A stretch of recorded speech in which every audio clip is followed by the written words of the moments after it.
Conor McGregor will never fight in BKFC. Who's he kidding? This is a never fight. Never. He's never going to fight in BKFC. Never. I'll say it's an overreaction. All right, hit me with it. Yeah. Because if you said right now, because it's, I guess when you're with the UFC, it's kind of tricky, right, to do something else. I know Conor was the one that ended up boxing Floyd and got his way, but right now Conor hasn't fought in so long, so I don't know if he would get his way now fighting BKFC, but he will never. No, I think we see Conor in BKFC. Heck, I don't even know if we see Conor fight in, like, I don't know, contractually. I guess he's got a couple fights. Like, he's gonna have to finish off the UFC contract before he can even fight in BKFC. The reason why I'm saying never fought is because UFC is not gonna let him fight in BKFC so long as he's got those 2 fights left to fulfill. That's number one. You can forget about that. Number two, by the time that happens, at the rate we're even going, if it even happens, what is Conor going to be? 38, 39, 40 years old, and he's going to fight in BKFC? I mean, we're looking like years down the line if he fights in BKFC. I mean, who's he kidding? Listen, I mean, since when has age been a factor in MMA right now? We've got the GFL going on. I know BKFC is a little bit more gory and a little more aggressive and violent and all that stuff. But hey, Eddie Alvarez threw down. Chad Mendes threw down. How old were they when they threw down?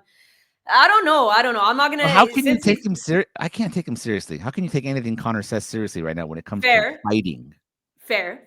But he is my part owner of BKFC, so I guess he's the boss of that. So if he wants to.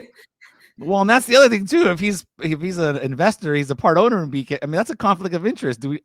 What is it going to be? A sparring match, a wrestling match, a pro wrestling match? Like what is that going to be? What would that even look like?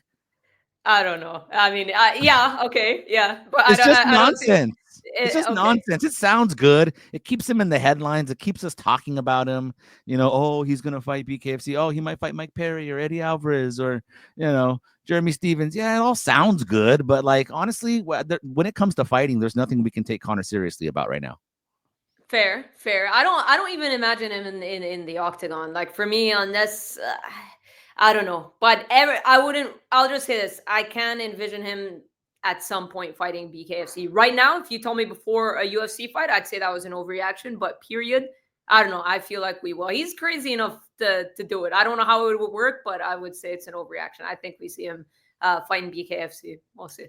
Well, all right. Well, we'll see. I can't see it happening. I don't think it ever happens. I mean, I can't take a guy seriously when every other social media post we see of him is drinking, partying, girls around it. I haven't even really seen a lot of like training and like fighting stuff from him. You didn't see him throw his hands in during the press conference. That counts. That's about as close as we're gonna get to seeing him fight. I just love the way Conor. By the way, just real quick, I just love the way Conor likes to inject. Like he likes to inject himself into everything. It's like he really believes he's the one going to battle. It's like, dude, just promote. But you're not the one going into battle. The actual guy's fighting. He might be the guy going to battle. Yeah, we'll see. All right, let's move on from Conor McGregor. I just had to get that one off my chest. We're never going to see it. MMA Junkie AI.